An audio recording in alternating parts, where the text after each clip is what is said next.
Kita pernah dengarkan tentang halal, haram, syubhat dan semisalnya. Jadi hadis ni akan terangkan kepada kita apa dia halal, apa itu haram, apa itu syubhat. An-Nu'man bin Bashir radhiyallahu anhuma qala, daripada An-Nu'man bin Bashir radhiyallahu anhuma dia berkata, sami'tu Rasulullah sallallahu alaihi wasallam yaqul, aku pernah mendengar Nabi sallallahu alaihi wasallam bersabda, innal halala bayyinun, sesungguhnya perkara yang halal itu jelas. Wa innal harama bayyinun, dan sesungguhnya perkara yang haram tu jelas. Yang halal jelas, yang haram pun jelas. Wa bainahuma umurun mushtabihatun, dan antara kedua perkara tadi, antara perkara yang halal dan antara perkara yang haram, ada perkara-perkara yang mushtabihat, ada perkara-perkara yang samar-samar, yang tak jelas. Atau dalam bahasa kita panggil syubhat lah. Ada benda yang syubhat. La ya'lamuhunna kathirun minan nas, yang mana ramai manusia tidak mengetahui tentangnya. Maksudnya ada perkara yang samar-samar, yang manusia tak jelas atau tak tahu tentang hukum hakamnya. Ramai manusia tak tahu. Bukan semua. Akan ada orang yang tahu. Orang-orang alim ulama, mereka tahu. Tetapi ramai juga manusia yang tak tahu. Famanittaqa syubahati, sesiapa yang dia berjaga-jaga daripada perkara syubhat, sesiapa yang menjaga diri dia daripada perkara syubhat, faqad istabra'a lidinihi wa irdi, maka dia telah menjaga atau membersihkan dirinya dan agamanya. Dia telah membersihkan agama dia dan kehormatan dia, maruah dia. Wa man waqa'a fi syubhati waqa'a fil haram, sesiapa yang terjebak dalam perkara syubhat, sesiapa yang terjebak dalam perkara yang samar-samar, maka dia akan terjebak dalam perkara yang haram. Karra'i yar'a haulal hima, seperti seorang pengembala yang mengembala di sekitar kawasan padang ragut. Di sekitar padang ragut, hima, ada kawasan larangan untuk kita gembala haiwan kita. Yushiku ayyar ta'afi, yang mana bila dia mengembala haiwan dia berhampiran dengan kawasan larangan yang tak dibenarkan untuk dia masuk kat situ, maka ditakuti haiwan dia akan masuk kat situ. Ala wa inna likulli malikin hima, ketahuilah bahawa pada setiap raja atau pemerintah itu dia memiliki kawasan larangan dia. Kalau zaman-zaman dulu, raja-raja ke apa, dia adalah kawasan-kawasan padang ragut dia ke, yang untuk haiwan-haiwan dia atau haiwan milik Baitul Mal ke, kerajaan ke, yang mana tak boleh lah orang sesuka hati nak pergi mengembala kat situ. Ala wa inna himallahi maharimuhu, dan ketahuilah bahawa sesungguhnya kawasan larangan Allah Subhanahu wa ta'ala itu adalah perkara-perkara yang haram. Ala wa inna fil jasadi mudghah, ketahuilah dalam tubuh badan ni ada seketul daging, mudghah. Iza salahat, apabila baik daging tu, salahal jasadu kullu, apabila baik daging tu, maka baiklah keseluruhan tubuh badan. Wa iza fasadat, apabila rosak daging tersebut, fasadal jasadu kullu, maka akan rosaklah keseluruhan jasad, keseluruhan tubuh badan. Ala wahiyal qalbu, ketahuilah daging itu adalah hati. Rawahul Bukhari wa Muslim. Jadi dalam hadis ni Nabi SAW menerangkan kepada kita beberapa perkara. Pertama, Nabi SAW bagi tahu kepada kita bahawa yang halal itu jelas, yang haram itu jelas. Ini menunjukkan bahawa perkara yang halal dan haram itu banyak. Kebanyakannya adalah perkara yang jelas, yang manusia tahu. Tidak ada kesamaran padanya. Apa contoh perkara-perkara yang halal? Jelas kehalalannya. Kita makan buah-buahan, sayur-sayuran, pakai pakaian yang elok, perkahwinan, itu semua perkara-perkara yang halal secara jelas. Apa pula yang perkara yang haram? Perkara yang haram jelas, makan bangkai, darah, daging babi, minum arak, berjudi, lelaki pakai sutera. Itu semua jelas pengharaman dia. Tetapi ada di situ perkara-perkara yang syubhah, yang diragui hukumnya. Misalnya perkara-perkara yang berlaku perselisihan pendapat di kalangan ulama tentang hukum untuk kita memakannya. Misalnya ada perbahasan tentang makan keldai. Kalau dalam mazhab Syafi'i tak boleh makan buaya, tapi ada mazhab lain boleh makan buaya. Nak makan buaya? Tak nak. Tapi ada mazhab membenarkan perkara tersebut. Di dalam mazhab Syafi'i benda tu tak boleh lah. Jadi itu adalah termasuk perkara yang haramnya tak jelas, sebab masih ada perselisihan pendapat di kalangan ulama. Dan tuan-tuan, termasuk jugalah dalam perkara syubhat ni rokok. Rokok. Rokok kan? Rokok. Di rokok ni ulama berbeza pendapat tentang hukum dia. Tak adalah ulama kata sunat. Tak ada sunat, tak ada. Harus pun tak ada. Dia antara makruh atau haram. Dia antara makruh atau haram. Syekh Muhammad bin Saleh Al-Utsaimin rahimahullah, dalam huraian kepada hadis 40 beliau, ketika beliau huraikan hadis ni, dia masukkan rokok dalam kategori syubhat. Dan diterangkan kat situ bahawa rokok ni pada asalnya memang berlaku perselisihan pendapat lah di kalangan ulama. Ada yang membenarkan, ataupun maksudnya yang kata hukumnya makruh saja, atau ada juga yang mengharamkan. Kemudian Syekh Muhammad bin Saleh Al-Utsaimin rahimahullah, dia kata pada peringkat awal macam tu perbahasan dia. Tetapi selepas mendengar penjelasan para ahli perubatan, kajian-kajian perubatan terkini, lalu dia menyatakan bahawa benda tu daripada syubhat, haram ke makruh, pada pendapat dia benda tu dah masuk dalam kategori haram dah lah.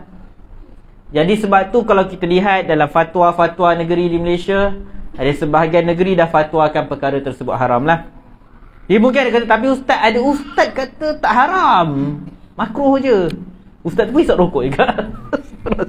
Alhamdulillah misalnya kan.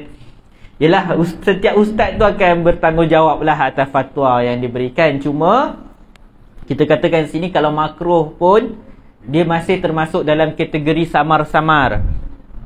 Samar-samar, yang mana seeloknya kita tinggalkan lah. Seeloknya kita tinggalkan. Dia memang benda-benda yang kita dah sejak kecil ke, ada yang dah sejak kecil isap rokok ke apa, benda tu sukar. Tapi bila kita usaha mujahadah lawan hawa nafsu kita, nak tinggalkan benda yang kita dah lama buat tu, pahala dia besar. Pahala dia besar. Jadi cubalah, kalau satu hari satu kotak tu, cuba kurangkan. Kalau dah berjaya kurangkan, cuba hentikan. Dan kita pula kalau ada kawan-kawan yang tengah cuba berhenti isap rokok, janganlah kita pergi kacau dia, pergi ulur rokok kat dia. Jangan macam tu. Support, bagi support moral. Walaupun mungkin kita pun tak berhenti merokok lagi, tapi bagi support moral kat dia. Jangan orang tu baru nak berhenti merokok, kita sebatang ya. Kok sebatang? Tak boleh macam tu. Tak boleh. Jadi kita cubalah untuk tinggalkan perbuatan tersebut. Sebab kebanyakan ulama kontemporari mengeluarkan fatwa bahawa perkara tersebut haram. Jadi dia termasuk dalam perkara syubhat ni. Sebab ada yang kata makruh, ada yang kata haram. Jadi Allah Subhanahu Wa Taala telah menurunkan Al-Quran kepada Nabi SAW dalam surah An-Nahl ayat 89 Allah Subhanahu wa taala sebut, wa nazzalna 'alaikal kitaba tibyanan likulli syai'. Dan kami telah turunkan ke atasmu wahai Muhammad sallallahu alaihi wasallam kitab itu, Al-Quran, untuk menerangkan tentang segala sesuatu. Jadi perkara-perkara yang halal dan haram telah diterangkan dalam Al-Quran. Dan ada perkara yang tak diterangkan dalam Al-Quran diterangkan pula oleh Rasulullah sallallahu alaihi wasallam. Allah Subhanahu wa taala sebut dalam surah An-Nahl ayat 89 lagi, wa anzalna ilaika adh-dhikra litubayyana lin-nasi ma nuzzila ilaihim. Dan kami telah turunkan kepada kamu wahai Muhammad peringatan, iaitu Al-Quran, supaya engkau menerangkan kepada manusia apa yang telah diturunkan kepada mereka. Jadi Nabi SAW dia ajar kepada kita isi kandungan Al-Quran. Jadi ada benda yang mungkin Al-Quran terangkan secara umum, jadi Nabi SAW memperincikan lagi perkara tersebut. Jadi benda-benda yang halal haram ni dah jelas dalam Al-Quran. Dalam surah Al-Ma'idah ayat 3 kata Allah Subhanahu wa taala, al-yawma akmaltu lakum dinakum wa atmamtu alaikum ni'mati. Pada hari ini aku telah sempurnakan bagi kamu agama kamu, dan aku telah cukupkan nikmatku kepadamu, dan aku telah redha Islam menjadi agama untuk kamu. Jadi hukum halal haram dah diterangkan secara jelas kepada manusia. Jadi ringkasnya, Allah Subhanahu wa taala dan Rasulnya telah tidak pernah meninggalkan satu perkara yang halal atau haram, melainkan dalam keadaan telah dijelaskan. Cuma perkara halal dan haram ini sebahagiannya jelas daripada sebahagian yang lain. Jadi perkara-perkara yang jelas ini telah tersebar secara umum dan difahami oleh hampir keseluruhan umat Islam. Misalnya kita kata apa dia perkara yang jelas haram dia, yang tak bolehlah ada orang kata dia kata tak tahu dia tentang perkara itu sebagai haram. Arak, judi, makan babi, apa lagi, macam-macam lah, berzina. Tak boleh orang kata dia kata, ya saya tak tahulah dalam Islam haram minum arak ni. Ada orang tu dia buat maksiat ataupun dia ada saham dalam syarikat judi ke apa, dia selamba, dia cakap mana ada dalam Al-Quran sebut haram judi. Selamba-lama dia cakap macam tu. Sedangkan dalam Al-Quran sebut tentang pengharaman judi. Jadi bila seseorang itu menyatakan dia tak tahu tentang hukum satu perkara sedangkan perkara itu jelas, maka itu tak diterima kecuali dalam sebahagian kes. Misalnya orang baru masuk Islam. Yelah, orang baru masuk Islam takkan tiba-tiba dia tahu semua benda dalam Islam. Ataupun orang-orang yang duduk jauh daripada maklumat. Kalau orang-orang yang duduk kat apa tu, dalam hutan yang kat Afrika sana, yang dia bukan ada akses kepada internet ke apa, ke buku ke apa, dia hanya tahu apa benda yang ada di sekeliling dia je.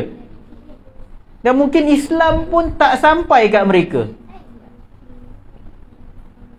Jadi adalah kes-kes tersendiri. Ataupun orang Islam yang diduduk di satu tempat yang mana Islam adalah minoriti, atau dia seorang-seorang ni Islam kat situ. Jadi mungkinlah di situ adalah beberapa kes yang mana benda yang sepatutnya semua orang Islam tahu tapi dia tak tahu. Sebab mungkin tak ada orang yang ajar dia. Dia mungkin dia belajar tapi tak sampai kat situ lagi. Jadi itulah perkara-perkara yang halal dan haram. Jadi apa yang kita nak lakukan? Kita tahu yang haram jelas kita tinggalkan. Yang halal ni pun jelas, kita buatlah. Tapi untuk perkara-perkara yang syubhat ini, yang meragukan ni, kenapa boleh timbul perkara-perkara tersebut? Kadang-kadang bukan di kalangan orang-orang tak berilmu saja yang macam tak tahu hukum dia. Tapi kadang-kadang para ulama sendiri berbeza pendapat boleh ke tidak dan semisalnya. Jadi Al-Imam Ibn Rajab Al-Hambali rahimahullah, dia menerangkan beberapa sebab kenapa ulama kadang-kadang berbeza pendapat tentang sesuatu hukum. Pertama, dia kata boleh jadi ada sesuatu nas atau dalil diketahui oleh sebahagian ulama dan tidak diketahui oleh ulama yang lain. Misalnya ada hadis-hadis Nabi SAW yang kalau bukan zaman sekarang dah dibukukan lah. Kalau zaman dulu-dulu sebelum dibukukan, jadi ada ulama tahu satu hadis, ada ulama mungkin hadis tu dia tak tahu. Dan boleh jadi juga ada dua dalil atau dua nas daripada Al-Quran dan hadis yang mana satu nas atau dalil tu menunjukkan seolah-olah perkara tu halal dan satu nas lagi menunjukkan seolah-olah perkara itu haram. Jadi itulah sebab ulama berbeza pendapat. Dan ada juga perkara yang memang tak ada nas. Jadi para ulama keluarkan ijtihad mereka. Mereka kiaskan dengan hukum-hukum yang sedia ada. Jadi contoh yang kita bagi tadi macam rokok tadilah. Kenapa berlaku perbezaan pendapat di kalangan ulama? Sebab yang ada dalam Al-Quran, yang ada dalam hadis Nabi SAW ialah tentang arak. Rokok tak ada. Jadi mungkin kita kata, apa ustaz kata rokok haram? Mana boleh mengharamkan benda halal? Para ulama keluarkan hukum daripada Al-Quran dan Sunnah. Benda yang tak ada dalam Al-Quran dan Sunnah, mereka cuba cari ada tak benda yang sama tu yang dikatakan dengan kias. Dan begitu juga adalah kaedah-kaedah lain, kaedah-kaedah usul yang lain. Jadi disebabkan itu, sebab dia tak ada nas yang jelas, maka ulama berbeza pendapat sama ada rokok itu makruh ataupun haram. Begitu juga kadang-kadang ada dalil suruh buat sesuatu, tapi menyuruh buat sesuatu tu kadang-kadang arahan tu berbentuk wajib, kadang-kadang arahan tu berbentuk sunat. Begitu juga larangan. Ada larangan berbentuk haram, ada larangan yang berbau maksud makruh. Jadi sebab itu kadang-kadang ada benda-benda yang berlaku perbezaan pendapat di kalangan ulama. Misalnya saya bagi contoh yang paling simple lah. Nabi SAW larang kita daripada makan dan minum dengan tangan kiri. Nabi SAW kata, makan dan minumlah dengan tangan kanan, sesungguhnya syaitan makan dan minum dengan tangan kiri. Kebanyakan ulama menyatakan larangan ni adalah dalam bentuk makruh, sebab dia berkaitan adab. Dia berkaitan adab. Tetapi sebahagian kecil ulama menyatakan larangan ini berbentuk haram. Maksudnya haram makan dengan tangan kiri. Mereka adalah kedua belah pihak membawakan dalil masing-masing. Jadi bila berlaku perselisihan pendapat di kalangan ulama ini, maka dia dah masuk dalam kategori syubhat. Dia dalam kategori yang tak jelaslah hukum dia kepada kita masyarakat umum ni. Ada ulama A kata makruh, ada ulama B kata haram. Jadi bila macam tu, hadis ni mengajar kepada kita untuk kita menjauhi perkara-perkara yang syubhat ni. Misalnya berlaku perselisihan pendapat ulama haram ke makruh, kita tinggalkan perkara tersebut. Kita tinggalkan perkara tersebut. Ada contoh daripada Nabi SAW. Dalam hadis riwayat Al-Bukhari dan Muslim, Nabi SAW satu ketika, Nabi SAW pulang ke rumah baginda SAW, fa'ajidu tamrata sakitatan ala firashi. Lalu kata Nabi SAW, aku menemui buah kurma di atas, jatuh di atas tilamku. Mungkin jatuh dari mana ke, maksud dalam rumah baginda SAW lah. Logik kita kata, kalau kurma tu dalam rumah, mestilah kurma Nabi SAW kan. Apa yang syubhatnya? Fa'arfa'uha li'akulaha. Jadi aku pun ambil lah kurma tu untuk makan. Thumma akhsha an takuna sadaqatan fa'ulqiha. Tetapi aku bimbang itu adalah sedekah. Sebab Nabi SAW tak boleh menerima sedekah. Ahli keluarga Nabi SAW tak boleh menerima sedekah. Sebab hukum hakam tu ahli keluarga Nabi SAW ada hukum hakam tersendiri. Jadi Nabi SAW tak jadi makan.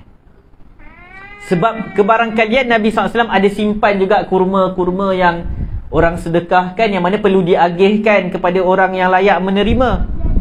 Jadi Nabi SAW bila nak makan tu, tiba ini kurma yang memang milik Nabi SAW ke, ataupun kurma yang Nabi SAW simpan untuk diagihkan kepada orang ramai. Jadi Nabi SAW tak jadi makan. Cuma bila baca hadis ni, janganlah pula dalam rumah kita jumpa satu makanan, siapa beli makanan ni tak jadi makan. Kes Nabi SAW ni sebab Nabi SAW ada kebarangkalian tu. Sebab Nabi SAW mungkin ada simpan kurma untuk diedarkan kepada orang ramai. Jadi ditakuti yang jatuh kurma daripada untuk orang ramai. Macam rumah kita, kita tak ada simpan apa-apa pun, semua memang barang kita lah. Kalau duit RM1 jatuh, duit siapa ni? Duit saya ke duit orang kat luar?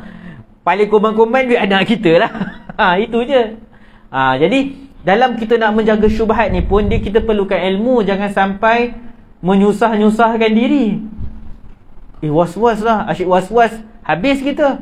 Itu yang nanti kita akan tengok nanti kalau orang yang berwuduk, ustaz was-was lah, dia dah basuh banyak kali, 3 kali, was-was lah ustaz. Kadang-kadang dia was-was lah baju dia ada najis ke tidak. Jadi untuk kita kata sesuatu benda tu sebagai syubhat, dia pun kena ada asas. Jangan entah-entah baju ni ada najis, sudah main entah-entah macam tu, tak boleh lah. Dia mesti ada macam kebarangkalian yang besar benda tu berlaku, bukan sekadar sangkaan-sangkaan kita. Jadi benda-benda macam ni, bila berlaku perkara macam ni, kita kena tengok hukum asal sesuatu perkara. Misalnya kalau hukum asal sesuatu perkara itu adalah harus, misalnya air, hukum asal dia suci, pakaian semua hukum asalnya suci, maka hukum asal itu kekal sampailah terdapat petunjuk berlaku sebaliknya. Baju kita ni suci kecuali terdapat petunjuk yang menunjukkan berlaku sebaliknya, pakaian kita terkena najis ke apa. Kalau confirm terkena najis, memang tak boleh bawa solat. Tapi kalau kita ragu-ragu, contoh tadi kita pergi tandas. Entah macam mana kita kelang kabut buang air tu, banyaklah terperciknya. Dan kita memang yakin memang ada terpercik najis tu kat kita punya pakaian dan semisalnya. Cuma tak nampak. Kalau ikutkan pada ketika tu, benda tu tak nampak. Cuma kita punya kebarangkalian besar ada berlaku perkara tersebut. Jadi seeloknya kita tukarlah pakaian lain. Tapi kalau tak ada apa-apa berlaku, pakai telekung elok dari rumah nak pergi surau, jalan-jalan, tak ada apa-apa berlaku pun. Sampai surau tiba-tiba, saya ragu-ragulah dengan kesucian telekung saya ni. Kenapa kita tanya? Kenapa? Tadi ada terlanggar apa ke kan? Ada anjing lalu tepi kita ke? Kita rasa macam dia pergi jilat telekung kita, tapi tak nampak. Rasa macam tu. Kalau tu adalah kebarangkalian yang boleh kita kata syubhat, tapi tak ada apa-apa berlaku, tapi saya rasa was-was dengan pakaian saya ni. Yang tu tak boleh dilayan. Sebab kalau kita layan semua syubhat yang timbul, maka dia akan menimbulkan kesukaran dalam hidup kita. Habislah semua benda kita ragu. Pakaian kita ragu, makanan kita ragu dan semisalnya. Dan begitu juga kalau ada benda yang pada asalnya bukan milik kita, atau perkara itu pada asal hukumnya haram dimakan. Misalnya haiwan perlu disembelih. Tiba-tiba ada orang bagi kat kita satu seekor ayam. Orang tu pula, kita tanya dia, engkau sembelih ayam ni? Entah, jumpa kat lantai tadi. Dah mati. Nampak macam kena sembelih, leher ada kesan potong. Kita memanglah leher ada kesan potong, tapi masalah siapa sembelih? Tanya kau pun tak tahu juga. Kau pun jumpa kat lantai tu. Jadi macam tu tak pasti halal haram.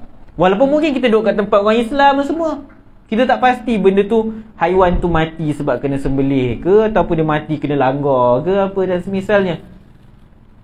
Jadi bila macam daging dan semisalnya, para ulama letak kaedah hukum asal pada daging adalah terlarang, kecuali jelas dia telah disembelih atau halal, baru boleh kita makan.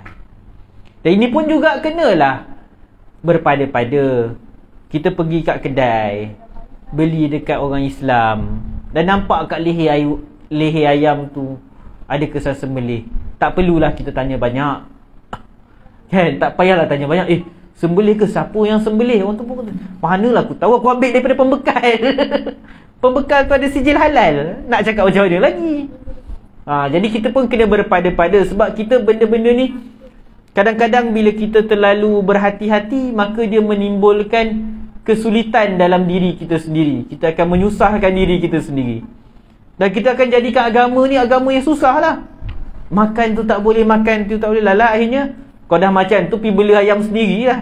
Beli ayam sendiri, sebelih sendiri, masak sendiri. Rempah ratus pun buat sendiri semua. Dah macam tu. Sebab tu kena berjaga-jaga juga. Kita dalam masa kita menjaga perkara syubhat supaya tak termasuk benda haram, kita juga kena berjaga-jaga agar tidak melampaui batas.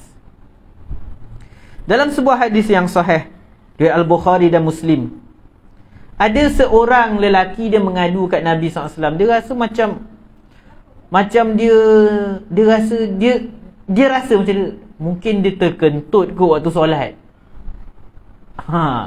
Lalu kata Nabi SAW, la yansarif hatta yasma'a sautan au yajida rihan. Jangan dia berhenti solat sampai dia betul-betul dengar bunyi ataupun terhidu bau. Jadi ini untuk kes orang yang ragu-ragu, terkentut ke tidak, terkentut ke tidak. Jadi Nabi SAW bagi tips, kalau ragu-ragu terkentut ke tak waktu dalam solat, selagi mana kita tak yakin, tak ada dengar bunyi, tak ada bau, maka teruskan solat. Tapi ni untuk orang yang memang ragu-ragu lah.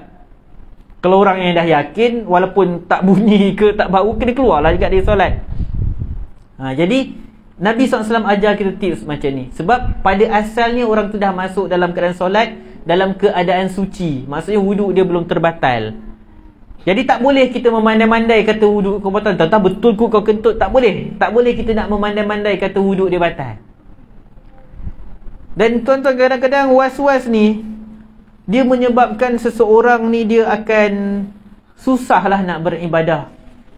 Ragu-ragu dalam bermacam perkara yang macam yang kita bagi contoh hadis ni.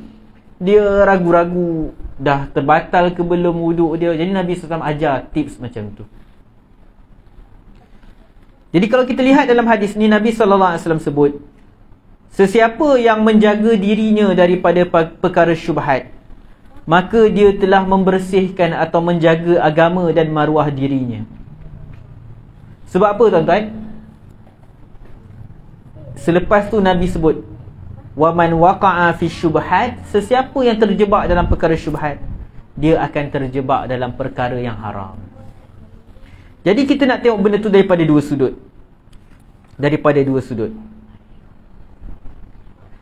Pertama, ada orang dia jaga diri dia daripada perkara syubhah kerana ia tak jelas di sisi mereka. Maka dia, bila dia tinggalkan perkara syubhat, maka secara tak langsung dia dapat mengelakkan diri daripada terjebak dalam perkara haram. Contoh, saya bagi contoh yang rokok tadi tu. Dia ni mungkinlah sejak kecil dia isap rokok. Adik-adik jangan isap rokok, tahu? Jangan mula, jangan start. Kalau start susah berhenti. Kalau start susah berhenti, jangan mula. Lepas tu datanglah dia kata, aduh, ustaz kata makruh haram. Dia kata, aku dah confused ni, makruh ke haram? Macam tu tinggalkan je lah, senang. Sebab kalau betul haram, dah pening dah kepala dia pula nanti. Jadi bila kita buat macam tu, maka kita akan terjaga daripada terjatuh dalam perkara-perkara yang haram. Nabi SAW dalam riwayat Al-Bukhari, Nabi SAW sebut, faman taraka ma yashtabihu alaihi minal ithmi, sesiapa yang meninggalkan dosa yang diragui, maksud perkara yang diragui, dosa ke tak, haram ke tak, kana limastabana atrak, maka dia akan lebih meninggalkan dosa yang jelas. Kalau seseorang tu dengan benda yang syubhat pun dia tinggalkan, maka pastilah diri dia akan lebih terjaga daripada perkara-perkara yang haram yang lebih jelas. Kalau benda syubhat pun dia tinggalkan, benda-benda yang benda-benda yang haram apatah lagi. Yang kedua, orang yang terlibat dengan perkara syubhat, kadang-kadang dia bukan orang yang keliru, dia tahu hukum dia dan dia yakin hukum tu boleh. Cuma ada kalanya tindakan dia terlibat dalam perkara-perkara yang syubhat ini boleh merosakkan maruah diri dia. Orang akan kutuk dia.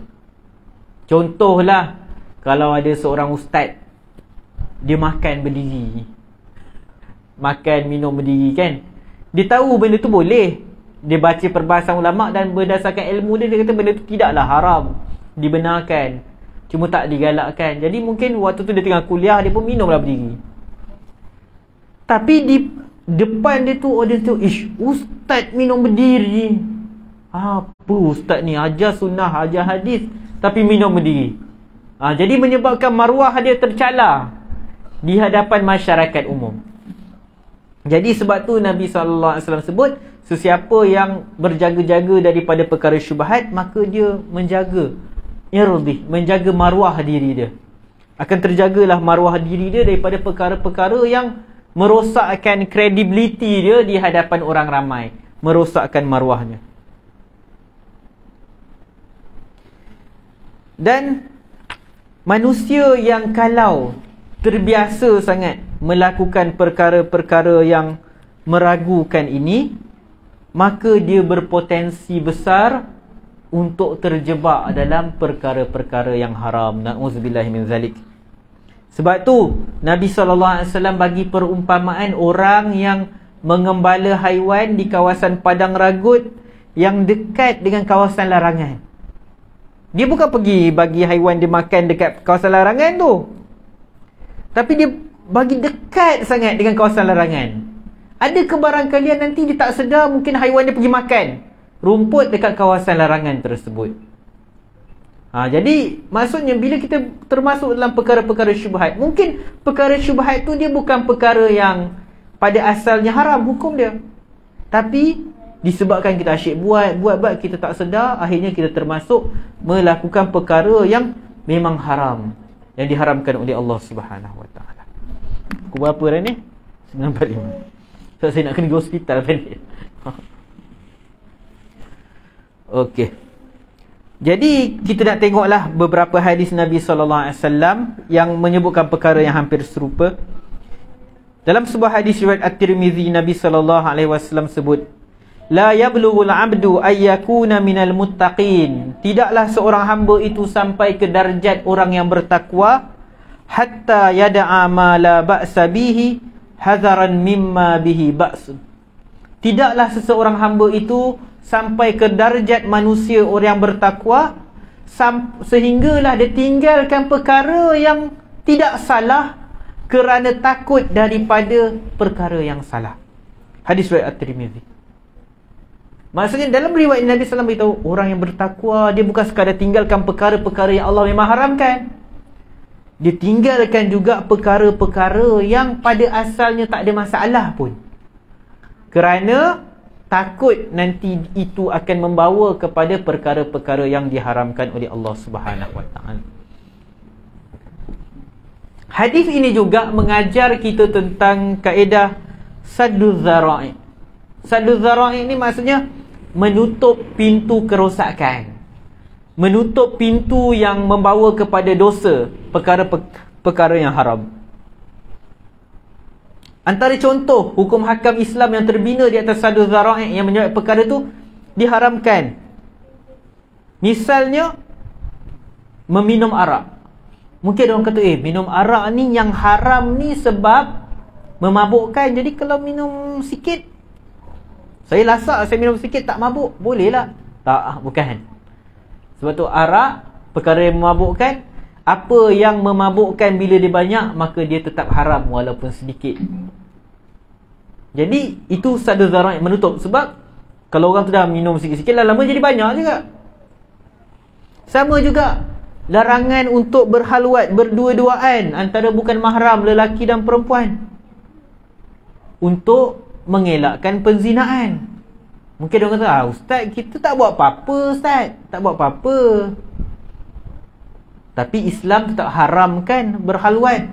Sebab untuk mengelakkan terjebak dalam yang lebih besar, iaitu penzinaan. Jadi ada banyak lagi contoh hukum hakam yang berdiri di atas perkara ni, yang mana Islam menutup. Bukan sekadar mengharamkan, bahkan menutup pintu-pintu yang membawa kepada kemaksiatan itu. Misalnya zina. Allah SWT sebut, wala taqrabuz zina. Jangan dekati zina. Allah tak kata jangan berzina, Allah kata jangan dekat. Maksudnya jangan dekat perkara-perkara yang bawa kepada perkara tersebut. Dan penghujung hadis ini, Nabi SAW sebut, ketahuilah sesungguhnya dalam jasad ni ada sekeping daging, seketul daging, yang mana bila daging ini elok, maka seluruh tubuh jasad ini akan elok. Apabila dia rosak, maka seluruh tubuh akan rosak.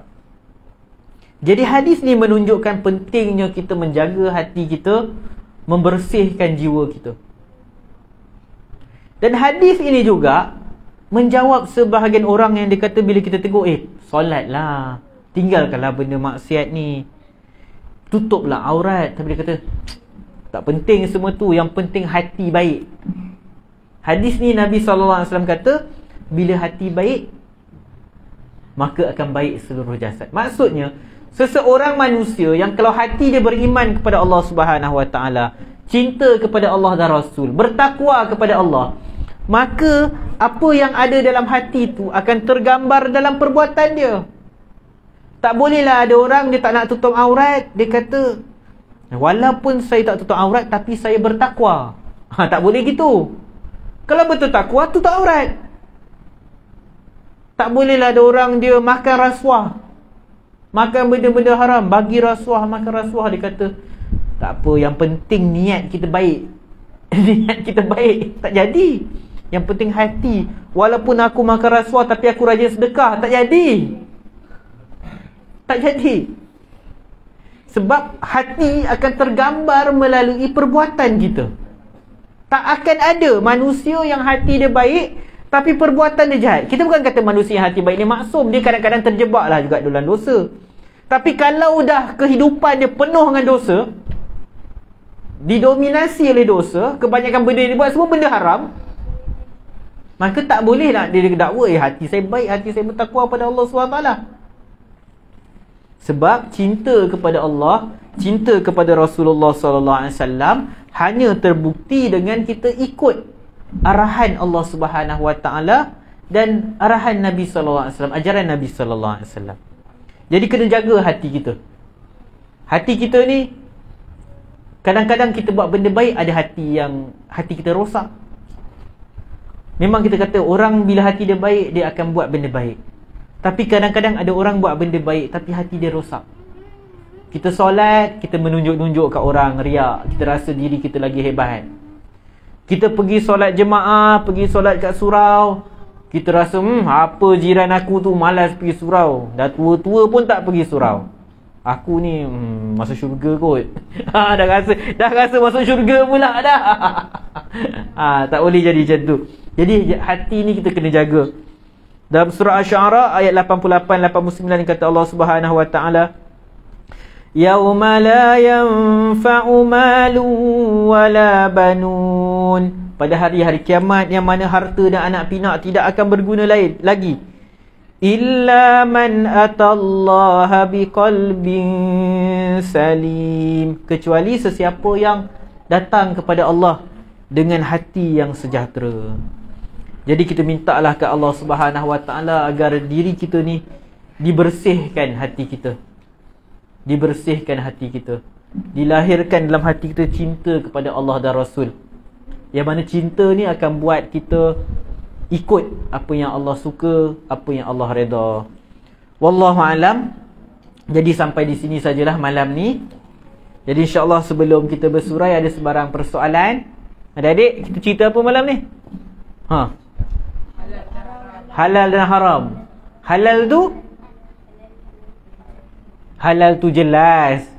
Tidur apa depan ni. Haram tu jelas. Antara keduanya ada benda-benda yang meragukan. Muslimah ada soalan? Okey, kalau tak ada soalan, kita sudahi dengan tasbih kafarah lah. Subhanakallahumma wa bihamdika asyhadu an la ilaha illa anta astaghfiruka wa atubu ilaik. Assalamualaikum warahmatullahi wabarakatuh.